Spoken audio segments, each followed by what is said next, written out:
Hey, what's going on, guys? Daniel here from ModBot. Hope you guys are all doing well. And in this video, I basically want to talk about what is probably going to be one of the bigger or biggest 3D printing upgrade mod projects that I have, well, definitely the biggest I've ever done, and maybe the biggest ever, because it's going to be like a complete overhaul. Right now, I have 5 3D printers, and I've only really showed you guys 3 of them. 2 of them I have not showed you, one because I never really finished completing assembly of it.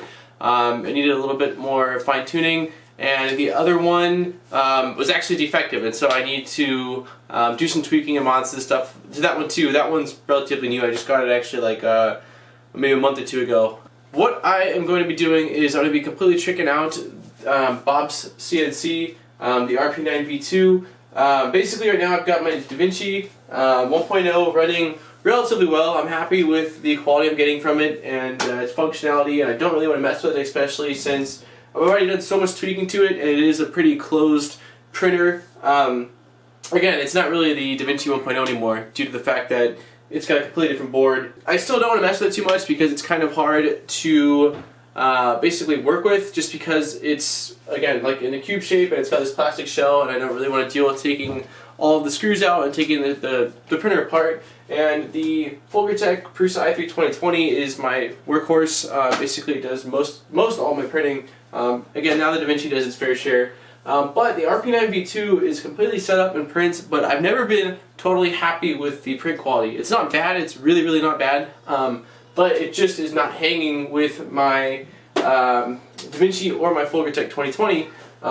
One of the reasons is because it doesn't have a hotbed. I've been using a hotbed a lot to get better bed adhesion, even for PLA, and I love it. So when it comes down to either using hairspray and a cold bed or hairspray on a hotbed, I'm going to use the hotbed, and then every single time, because it just works better. The first layer is a lot better. So anyways, let's go ahead and take a close look up at this printer, and I'll kind of show you guys what I'm thinking, and that way you guys will know what direction this project is going in, and hopefully you guys will be excited and as stoked as I am. Here is the RP9V2. As you can see, it's basically a Prusa i3.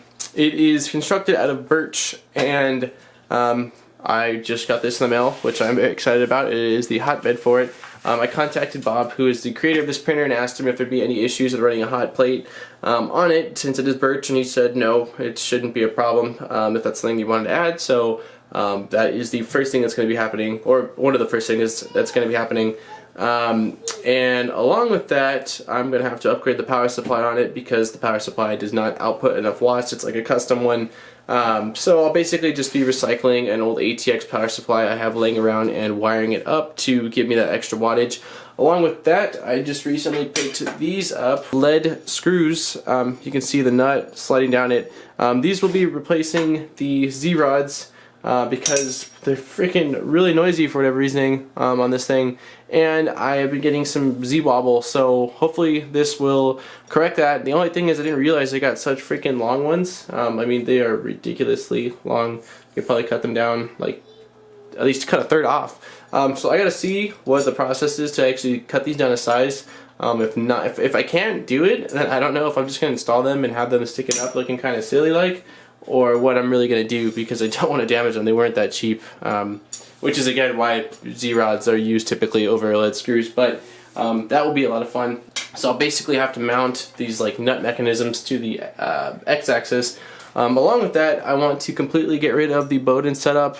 I don't like Bowden extruders at all. To me, it's just a pain with having to feed the plastic through the tubes, and you can't, or at least a lot more difficult to print most like flexible filaments, or any really like fancy filament, or exotic filament some people call it. So I want to completely get rid of that mechanism and install a direct drive extruder setup on here. Along with that, I'd like to completely get rid of this wood assembly and this wood assembly and replace it with one that I 3D print. Hopefully I can find something online that I can use. If not, then I'll probably have to model. Maybe I can find something online that can tweak it and model it a little bit to my own liking. Lastly will be to basically just hook up a Octoprint 3D printer, make it wireless.